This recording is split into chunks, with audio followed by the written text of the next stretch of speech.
So we're just continuing to kind of go through these assignments. And so describe the client-server architecture, what analogy was used in class, what do clients do, and what do servers do. So client-server architecture is a way to arrange the roles of computers on a network. Just like in a restaurant, this is the analogy. In a restaurant, we have clients and servers. Servers serve food, clients ask the servers for food, the servers go and get it and bring it back. That same analogy is kind of what the roles of computers on a network do. There are clients who ask for information and servers fulfill them. Servers are just regular computers running certain software. They're ready to accept requests and fulfill those requests. Like on the web, we have web servers, regular computers running certain software. And Go is the software we can use to fulfill those requests to create a server. So that's client-server architecture.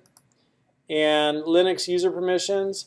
What does this mean? Who has access? What kind of access do they have? Is this a directory or a file? It's a directory. We know that by the D. And we have owner, group, world. The owner has read, write, execute. The group has read, execute. And the world has read and write. I think I have too many things in there. I need to edit this. So it's owner, group, world. So the first three are owner. The first three are owner. The next three are group. Read and execute for the group.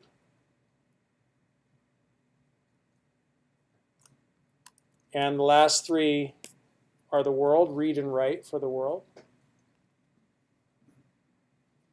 And when we see that, like in our course outline, we have that nice diagram. And we see that here, we could see the owner. We could see the group.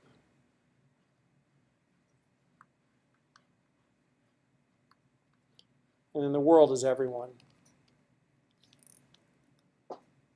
So just understanding the terminal, the shell, bash. Okay? So save that.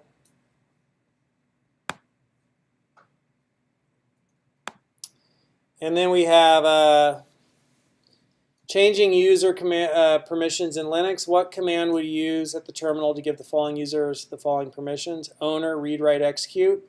What would the number be? 421, remember? 4 for read, 2 for write, 1 for execute. So if you want the owner to have read, write, execute, what number? 7.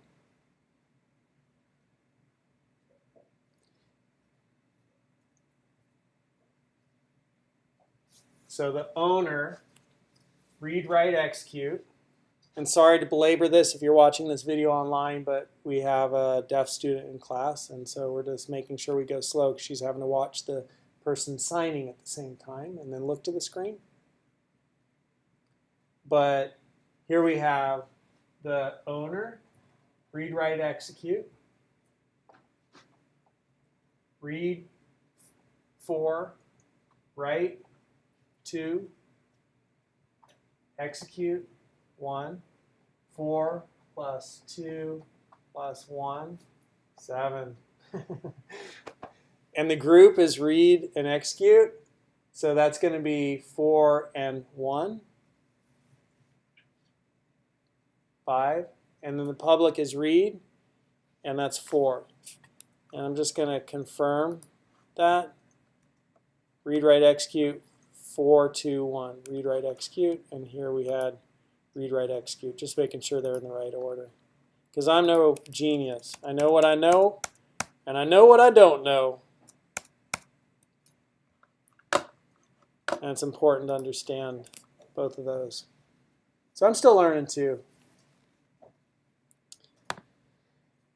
All right, and then we get into variables. We'll do that in the next video. This is finishing up terminal commands.